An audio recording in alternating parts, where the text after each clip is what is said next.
Hi, I'm Prachi and I'm a lecturer here in the Office of Interdisciplinary Studies at Jindal Global University. Joining me today here is Saqib, who's a senior researcher at Center for New Economic Studies at JGU. Saqib has been involved with some very fascinating work when it comes to processes of urbanization, indigenous knowledge systems, and sustainable development practices. In his recent work, that has also come out in the recent special issue of Economic and Political Weekly, Saqib has focused on the Hanji community's struggle vis-a-vis Srinagar's Smart City project. So Saqib, thank you for joining us. Thank you for inviting me. Yeah, so we'll be having a quick chat about Saqib's work on, say, urbanization in the case of Hanji community and this struggle when it comes to the Smart City project. So Saqib, what can you tell us about the Hanji community and their connection with the Dal Lake? Prachi, Hanjis is basically, it's not a homogeneous community. Like it's the amalgamation of different communities. It's a heterogeneous community, if we can say like that. It encompasses different smaller communities within. For example, we have a fishing community in them. We have the Shikarawalas. If you would have been to Dal, the people who would have been to the Dal, they know that the Shikaras are there. They belong to this community. The houseboat the houseboat people also belong to this community. Then we have different communities who grow vegetables in the Dal. So this community, it's not, as I said, a homogeneous community. There are different communities in a Dal. What binds them together is that they find an association with the water bodies of Kashmir. Not only Dal, but different water bodies. For example, Jahlam, the river Jahlam, the Walla Lake, the Manswell Lake, they live in and around those places and they derive their sources of living from the water. So that is what we call these communities as the Hanji community. And how has urbanization impacted the Hanji community? Urbanization, if we say, particularly in Srinagar, when we talk about it has rapidly or drastically impacted these communities. The rapid expansion of the city's limits, the not proper treatment of the sewage of the city, and I would say not proper planning of the city, that has impacted this community. In a way, for example, when the untreated sewage that goes into the Dal, even though we have the sewage treatment plants in the Dal, they do not work on their full capacities, as we have the reports of that. So the sewage makes its way into the Dal. That leads to the destruction of the ecosystem, the water ecosystem there. And we know these communities are dependent on that water system.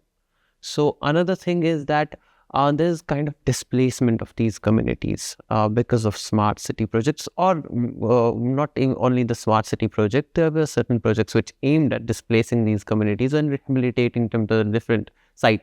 That will have its consequences when you are rehabilitating a community from its particular traditional grounds, so with the places of inhabitants where they have been living, to different places. So these are drastically impacting these communities.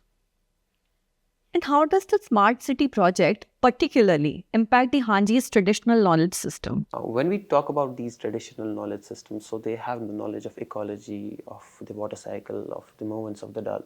And what happens in this Smart City project is that they are trying to reclaim some kind of some land from the Dal. And there have been, like, not only this particular Smart City project, but the Srinagar's initiative, which aims at cleaning the Dal, the cleaning of Dal initiative, that aims at changing these things, because whatever the frameworks they develop, they do not take these people into consideration. Whatever the projects are developed, you should have a say of these indigenous communities also in that. But these projects do not do that. They do not have, particularly if we say, they do not take into consideration their inputs, their suggestions, how to keep Dal clean, or how to manage the water flow of water, or how to manage particularly the treatment of water of Dal. So that is how it works. And what are the social and cultural consequences of the project on the Hanji community? It is there are different consequences for different communities. If we talk about the displacement, how the community has been displaced, and in our fieldwork we could see, because people told us that there have been there's been a trauma, they are going through a trauma, particularly the older generation, which has been living in the Dal for a longer time. So there has been like this displacement has led to a lot of psychological and social implications, as well as the cultural implications on the Dal dwellers or these Hanji people. So when this displacement happened, most of the people in our fieldwork, what we found was that the elder generation, that was the living for, who has been living kind of all their life, who had lived in Dal, when they were asked to move to a different place, and they said that they couldn't sleep at nights because they couldn't feel that it was their home. They couldn't feel that homeliness in the when they came on the land, even though they were given the land. So they could not feel that, and there have been instances where people have to take medicine for this because of these implications. They cannot sleep at nights. The younger generation is dealing well because they had not lived in the water in those dwellings, so they do not have those memories attached to it. But these people who have been living all their life there, they have the memories attached to the water bodies, to the Dal, and they feel like it has impacted not only their health. Now the second part is that it has impacted their economy also. So some of the communities were rehabilitated to outskirts of Srinagar.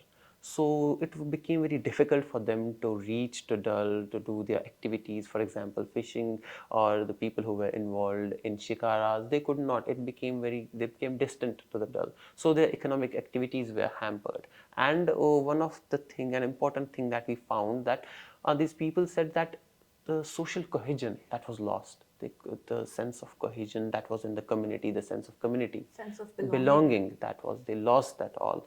And there's been a change in the cohesion, social cohesion among the communities, and because of that displacement.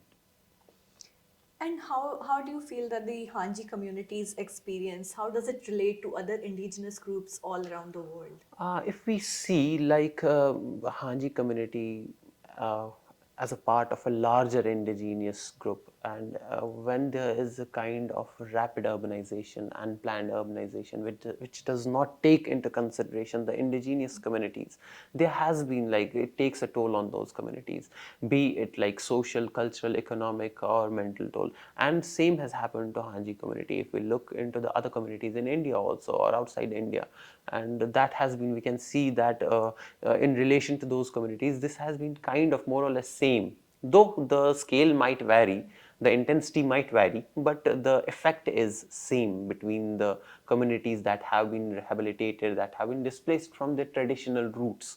So that is what has happened to Hanji community also.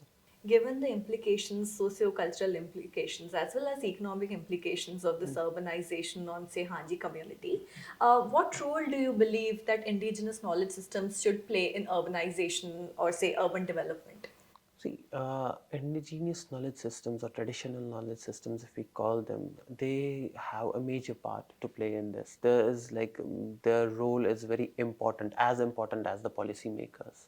They are the people who have the knowledge of these systems, and particularly if we talk about the community we are working on, the Hanji community, they in our field work repeatedly they said, we know where the fish is, we know when the time starts, when it's breeding. We are the custodians of the Dal. We know how, like, how does the Dal work, how to clean it, how to keep it clean.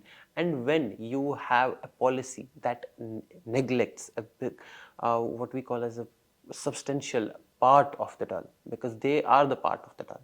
So when it neglects that part of the Dal, it will have its impact on the projects. It will have its impact on the not only the projects but the Dal itself, on the bodies where from they are displaced. It will have an impact on that also. So these communities, wherever they are, the traditional communities who have been part of that ecosystem, they have to be taken. They have to be taken into consideration whenever this any project or any policy is made. It should not be a top-down approach. It should not be thrusted upon them. It should be a bottom-up approach, where from this the community is, they are engaging with the people and they get to know the workshop. If you can like kind of have an interaction with those people, you can have a workshop with these people, like, we are trying to do this thing, we are trying to bring in a new policy, what are your intakes? They will give their inputs, and that those knowledge systems, because they have been there, the traditional That's the knowledge only way it systems. can Yeah, be inclusive and exactly. democratic. It has to be inclusive and democratic, as you said, not from the top down. Yeah, certainly. My last question is, given the Hanji community's experience, what do you think is the most important takeaway from this study? Uh, if I would say the takeaway from the study would be, it would definitely be that the policies that we make, they lack inclusiveness. The Totally. policies have not been developed, like framed, keeping in mind our traditional communities. Any policy, not only regarding this community, the different communities we work with. So the policies should be more inclusive, and major takeaway is that the communities are never taken into consideration while they are framing policies for the communities. So that, I think, should be the major takeaway from this. Thank you. Thank you, Thank Saqib. you. Thank you for your insights and thank you for your time. Thank you. Thank you, Thank you, everyone. Prachi.